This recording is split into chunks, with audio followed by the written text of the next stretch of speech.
Details చూస్తే కాసేపట్లో మేడారంలో తెలంగాణ మంత్రివర్గ సమావేశం జరగనుంది. మున్సిపాలిటీలు కార్పొరేషన్లకు ఎన్నికల నిర్వహణపై ఈ భేటీలో తీర్మానం చేయనున్నారు. కేంద్ర బడ్జెట్లో కేటాయింపులకు అనుగుణంగా రాష్ట్ర బడ్జెట్ను రూపొందించే అంశంపై సీఎం రేవంత్ రెడ్డి దిశానిర్దేశం చేయనున్నారు. రైతు భరోసా నిధుల విడుదల, హ్యామ్ రోడ్ల నిర్మాణం, పట్టణ అభివృద్ది పథకాలపై చర్చించే అవకాశం ఉంది. తెలంగాణ చరిత్రలో తొలిసారిగా హైదరాబాద్ అవతల మంత్రివర్గ సమావేశం జరుగుతుంది. కేబినెట్ భేటీ ముగిశాక సీఎం, మంత్రులు రాత్రికి మేడారంలోనే బస చేయబోతున్నారు.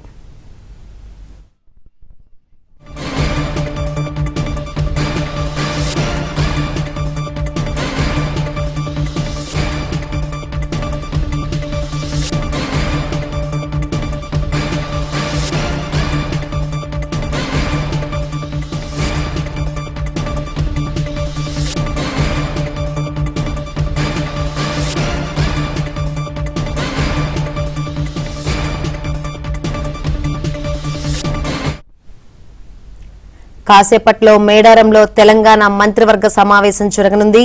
మున్సిపాలిటీలు, కార్పొరేషన్లకు ఎన్నికల నిర్వహణపై ఈ భేటీలో తీర్మానం చేయనున్నారు. కేంద్ర బడ్జెట్లో కేటాయింపులకు అనుగుణంగా రాష్ట్ర బడ్జెట్ను రూపొందించే అంశంపై సీఎం రేవంత్ రెడ్డి దిశానిర్దేశం చేయనున్నారు. రైతు భరోసా నిధుల విడుదల, హ్యామ్ రోడ్ల నిర్మాణం, పట్టణ అభివృద్ది పథకాలపై చర్చించే అవకాశం ఉంది. తెలంగాణ చరిత్రలో తొలిసారిగా హైదరాబాద్ అవతల మంత్రివర్గ సమావేశం జరుగుతోంది. కేబినెట్ భేటీ ముగిశాక సీఎం, మంత్రులు రాత్రికి మేడారంలోనే బస చేయబోతున్నారు.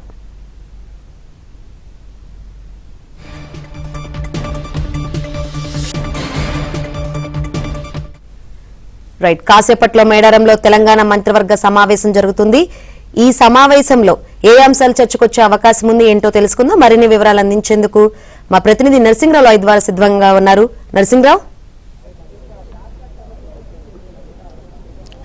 యశ్శంకరి, మరి కాసేపట్లోనే ఒక చారిత్రక అధ్యయనానికి తెరలేవబోతుంది. ఒక చారిత్రక ఘట్టానికి నాంది పలకబోతున్నారు ముఖ్యమంత్రి రేవంత్ రెడ్డి.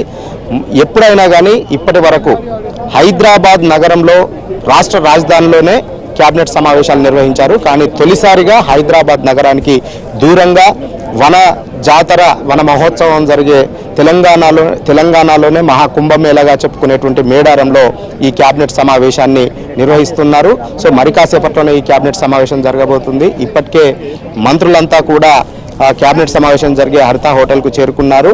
కొద్దిసేపటి క్రితమే ముఖ్యమంత్రి రేవంత్ రెడ్డి కూడా ఖమ్మం పర్యటన ముగించుకొని మేడారానికి చేరుకున్నారు. ప్రస్తుతము ముఖ్యమంత్రి రేవంత్ రెడ్డి మేడారంలో జాతర సందర్భంగా ఏర్పాటు చేసినటువంటి సీసీ కెమెరాలు, డ్రోన్ కెమెరాలు, సీసీ కెమెరాల అనుసంధానము, వాటి పనితీరుకు సంబంధించినటువంటి ఏర్పాట్లను పరిశీలిస్తూ ఉన్నారు పోలీసు అధికారులు.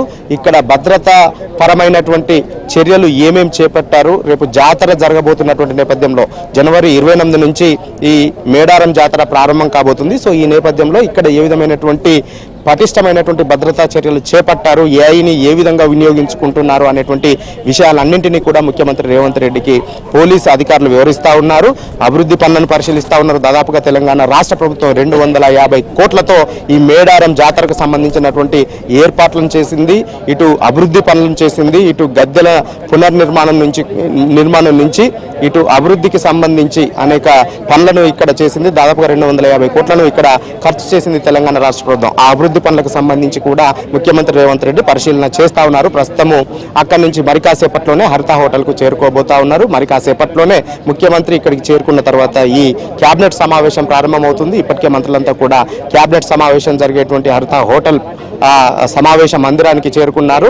సో ఈ సమావేశంలో పలు కీలకమైనటువంటి అంశాల మీద రాష్ట్ర కేబినెట్ లో చర్చించబోతా ఉన్నారు. అందులో ప్రధానంగా ఇటు హైదరాబాద్ బయట నిర్వహిస్తున్నటువంటి నేపథ్యంలో, ఇక్కడ వన దేవతల సాక్షిగా నిర్వహిస్తున్నటువంటి నేపథ్యంలో ఇటు గిరిజనుల అభివృద్ధికి సంబంధించినటువంటి అంశాలపైన పలు కీలకమైనటువంటి నిర్ణయాలను తీసుకునేటువంటి అవకాశం ఉంది. అంతేకాకుండా ప్రత్యేకంగా ఈ ములుగు నియోజకవర్గంలో నిర్వహిస్తున్నటువంటి నేపథ్యంలో ములుగు సాగునీటికి వీటికి సంబంధించిన ప్రాజెక్టుల అంశంపైన కూడా చర్చించబోతా ఉన్నారు. పొట్లాపూర్ ఎత్తిపోతల పథకానికి సంబంధించి ఈ ములుగు నియోజకవర్గంలో దాదాపుగా 14,000 ఎకరాలకు సాగునీరు అందించేటువంటి ఈ ప్రాజెక్టు నిర్మాణానికి సంబంధించి కూడా చర్చించి ఒక నిర్ణయాన్ని ఈ కేబినెట్ సమావేశంలో తీసుకోబోతా ఉన్నారు. ఇక ఇటీవల కాలంలో ముఖ్యమంత్రి రేవంత్ రెడ్డి స్వయంగా ఈ జిల్లాల పునర్వ్యవస్థీకరణ పైన ఒక ప్రకటన చేశారు.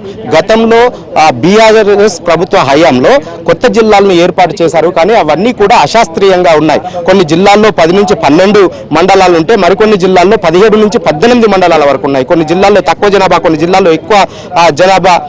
ఈ విధంగా అశాస్త్రీయంగా ఉన్నటువంటి నేపథ్యంలో కొన్ని నియోజకవర్గాలు 2, 3, 4 జిల్లాల్లో కూడా వెళ్ళినటువంటి నేపథ్యంలో పాలనాపరమైనటువంటి ఇబ్బందులు వస్తున్నాయి. వాటన్నింటినీ కూడా సరిచేయాల్సినటువంటి అవసరం ఉంది. అందుకోసం జిల్లాల పునర్వ్యవస్థీకరణ చేపడతాము. అందుకోసము త్వరలోనే ఒక జ్యుడిషియల్ కమిషన్ ని కూడా ఏర్పాటు చేస్తాము.